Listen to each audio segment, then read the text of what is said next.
Hello, everyone. It's Dani, and I'm so excited to be back with you. And this week is going to be a spark question of the week for you to ponder. And I offer this one up because I realize that in a lot of my episodes, I talk about honoring your truth, about discovering what it is that is true for you. And I think the journey is important. I also feel like it's time to really think about or sit with or ask or ponder. And I use those words because I want it to be more gentle. I don't want you to get stuck in your brain. I want you to move it into your body and into your heart about how do you live your truth? And I've had to ask that question a lot in my life because I don't always align with the modern, more general forms of what truth is or what a truth is being perpetuated to be. And so in that way, I've always felt a little odd. And now I accept that I am odd and that I'm, quote unquote, there is no normal. And so again, how do you live your truth? I'd like to introduce a couple gods and goddesses that mean truth throughout a couple different cultures. There's several, though. I'm not going to cover them all. But Greek is a very common touchstone around what does something mean. We go back to the Greek way or the Roman definition a lot of times. Latin is another one. And so Aletheia in Greek literally means truth in the Greek language. And she's a goddess. And sometimes she's considered the daughter of Zeus. So if you know Greek gods and goddesses, Zeus is like the creator, top spirit god. And so to be the daughter of that puts you at a pretty high ranking. So it's pretty amazing. And in Roman culture is Veritas, which you've heard, maybe I've heard it in like companies name themselves that. And it literally means truth. And Veritas is a goddess as well. So two females that are named Truth, which I again find interesting. And in Roman mythology, Veritas is often the goddess that is the daughter of Kronos. And Kronos is the god of time. So here you have the daughter of God, and here you have the god of time's daughter. And either way, in our 3D current structure of our world, we care a lot about time. We freak out if we're late, or we freak out over time a lot. We try to control it all the time. We try to schedule it. So these are big goddesses and linked to even more. And so when you think about truth, it can get really complicated. And so I'll do one more, which is Egyptian, and that is Maat. And Maat is a goddess of truth, also justice. They're often linked. And in our legal system, truth and justice are the basis of the meaning, the passion that is behind it, why a lot of people want to be lawyers because they believe in truth and justice. So is the original idea of the police system, is that they were going to protect truth and they were going to stand up for justice. And so these concepts around what truth is and where truth came from and how truth was elevated, exalted in these very ancient civilizations and different ways of living tell me that truth is one of those experiences and beliefs that need to be felt, need to be embodied. And we no longer have to take the societal perspective of what truth is and make it our own. We are conditioned to do that. And so today, I want you to not go there. I want you to stay with you, with your spirit, with your heart, with your soul, with your body. And that's what I ask all the time is, what is your truth? What are you really feeling? What are you experiencing? How does it make you feel? Do you start to sweat? Do you start to get excited? Do you get, rosy cheeks? Like, there's a visceral response when truth is heard and when truth is embodied and when truth is shared. So all that said, again, how do you live your truth. I've come up with a few things to think about and consider, because we often move right into, well, truth is this, and then it means this. And there's more to it than that, in my opinion. And so as you reflect on how do you live your truth, I'm going to give you a couple quick thoughts. We talked about what truth is. And oftentimes it is a larger body that has agreed that this is the truth, and then it's perpetuated out. We are all part of that. So when it comes to your truth, it may or may not match that, which I shared that mine often doesn't. And it sometimes scares me when I say, feel your truth, live your truth, be your truth, because I don't want anyone to take that irresponsibly. I want it to be sacred. I want it to be felt. And I want you to have the time to percolate on it. So when it comes to your truth and honoring it so that you can live it, I want you to first listen to what it is that is your truth, and then accept it. Say, oh, that is my truth. It's different. Notice how it differs. It's not right or wrong. It's not good or bad. It is what you feel is true to you, what is in alignment for you. And then second, I want you to ask for some support, either by sharing your truth with a safe friend or family member or community member, and start to have the discussion, start to put it out there and see how it lands. And it's important to have that reflection, because you're going to sit with this truth and you're going to have this truth until it changes. And it may never change. You may never get another truth related to whatever it is that you have truth around, but there is the opportunity or the possibility that it could shift with your own spiritual growth, your own earthly experience, the people that you come into contact with and you start to align and vibrate with. It could shift a little. And I think that room needs to be created in the beginning of the process of understanding what your truth is. So if it's not someone outside of you, then I encourage you to sit with your own self and whatever form of creator, God, goddess that you align with and believe in. Ask for guidance. I would even say pray. The power of prayer is a powerful thing, and it can change, and it can bring in information. It can bring in clarity. So once you have listened and accepted it and sat with it, and then reached out and gotten some feedback and some support to just solidify what it is for you, to find the words to easily share it, then ask how it inspires you. Now that you have the clarity and you're feeling it and it's inside of you, it's part of your rhythm. It's part of your heartbeat. It's part of your frequency. How does it inspire you? And allow yourself to just brainstorm, to receive all the potential possibilities of what it means to be inspired by your truth. Write those down. Yeah. All right. Now that's a little process. And then once you get all of that, really integrate it and practice living it. Meaning, whatever your truth is, and you'll have lots of them, but whatever the one you're choosing or that may be coming new or coming to the forefront for you, you start to integrate it by incorporating it into daily life, right? Like if you're at the grocery store and your truth is to be kind, if your truth is that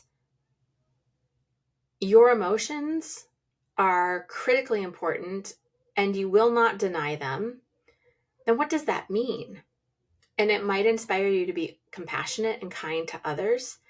It might even be that you create a space that allows you to feel that emotion, since that's the truth. Like whatever your truth is, write it down, right? And sit with it, integrate it, and practice it. Like, how can I practice it? How does it show up for me to be the embodiment of my truth out in the world with my family, with my coworkers, with the person at the grocery store, even the doctor's office, right? And then you're going to be given beautiful opportunities to experience what it feels like to stand in your truth and to not back down and to step forward and be brave. And the best way I know how to instill strength and passion and courage and clarity is to do it through love.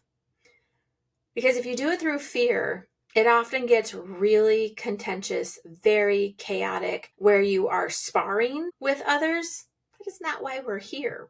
We're not meant to fight with each other all the time. Like, we can disagree and we can have some really heated debates, but your truth and someone else's truth may not match.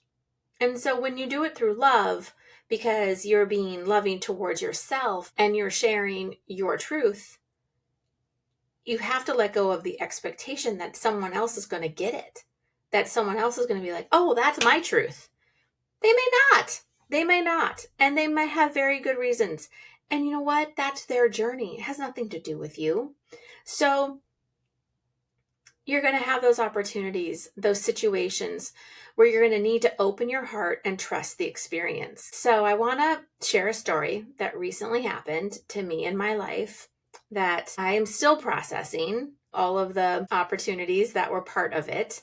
But I have recently come into the awareness that one of my deeper truths for myself is to honor what I feel. I am a recovering people pleaser, and I really get that. Like, a lot of times I would sacrifice my own self, my own personality, my own beliefs, my own truths to not cause conflict and to get along and to be accepted, because my deepest fear was to be abandoned and to be rejected and to be judged. And I tried to do everything I could to anticipate other people's desires so that I wouldn't have to have that experience. And it cost me so much. And maybe that will be another podcast. This situation was, I went into a Western medical's doctor. I had an appointment and I was late because I got lost and flustered and I didn't have the best directions. And so I showed up 14 minutes late to this appointment. And I did not know, no one told me that they only had a 10-minute grace period. Because honestly, if I had known that, I probably wouldn't even gone into the doctor's office, because the answer was no. I'm so sorry, we can't see you today. And I'm like, what? And then I learned 10-minute grace period. And even the receptionist went back to ask the doctor. The doctor said, no, I don't have time. I'm fully booked and I can't see her. She'll have to reschedule.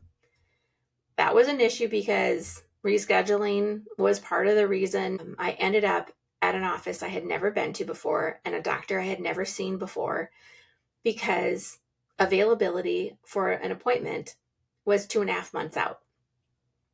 So when this one came up, I was like, yeah, I'll take it. I'll drive the distance. And you know what happened? When she said the doctor said no, my first response was, that's not very compassionate, considering how much effort and time I took to get here. And I just burst into tears right there in the lobby at the registration desk. And there were 5 people behind me and I didn't care. In the moment, all I could do was cry and let them know how devastated it was and how sad I felt and how mistreated I felt, and how important it was that I get into this, to get into a doctor. I said, if there's any doctor in this clinic that has 10 minutes, because it was literally to review an ultrasound, so I knew it wasn't going to be very long, but I sat with it and I cried the whole time. I went through multiple tissues, a good 6 pulls of tissues. Ultimately, I found out that I didn't have to be in person. It could have been a televideo conference medical thing that they call it. I forget what they call it. And in the end, it turns out that I'm going to go see someone in my local town, which is what I had originally wanted in the first place. So you do get what you most want. Sometimes it doesn't always come the same way you think it might. But I stayed true to my truth, which is, I love myself. I am worthy of being seen. I hold a truth that I am honored. And ultimately, it was about me, that I was seeing myself and I was honoring what I was feeling. And if that meant an emotional breakdown, which I don't think it was such a breakdown anymore, an emotional response to a experience that I felt unseen, unhonored, I felt a lack of compassion and understanding. And the receptionist woman was delightful. She had all the sweetest things and wished me the very best. And she's ultimately the one that escalated to her manager to ensure that I got an appointment in a timely manner. So that's a story of standing in your truth, knowing what your truth is, allowing yourself to receive it and to express it. I didn't harm anyone else. I didn't make a huge scene. I believe in the past, my people pleaser part of me would have been like, this is so unfair. This is unjust, and I think another part of me would have had that righteous indignation and like put my foot on the, stomped on the ground and said, you will get me an appointment. And I didn't do that. I just cried. The honest truth is I couldn't even stop myself. So it definitely was my truth. And kindness was given to me. And then I had to slow it down after I left and said, how do I offer myself kindness? Because there was a moment where I felt a little embarrassed and I was like, oh no, now what's going to happen? And I think that's true. When you step into your truth, it can be a little scary. To share it, to experience it, to emanate it out, to be confronted with it. There were a lot of different ways I could have responded, but I wanted to live in my truth. And my truth a lot of times has to do with my full expression. Throughout my life, I have felt like a fraud, and I have questioned whether or not my truth was worthy enough to honor, to share, to express. And I'm in a place in my life where I am unapologetically me. My truth is my truth. I do it with love and kindness.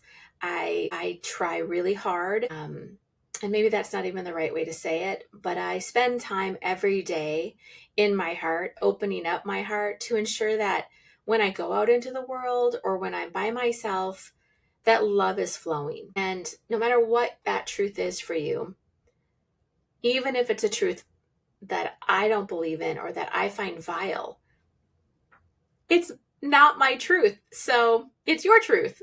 And so, but I do believe when you take the time to sit with whatever it is true for you and you honor yourself and you open up that love and you allow for inspiration to occur, you will be led in a way that is in alignment with your soul's purpose and the curriculum that you signed up for in this life. So in that way, I honor you, I thank you, and I wish you the very highest loving potential for you to live and experience your truth in a way that blesses you and blesses those around you. So, thank you for joining me today. Thank you for this opportunity to explore how to live in that truth, to stand in your truth, to know your truth, to embody it. And I hope that you have found this helpful. And I ask that you share it with your friends and family, coworkers, pass it on in social media. You know the links. And so I thank you for that opportunity. And I wish you all the best. And I will see you next week. All right. Take care.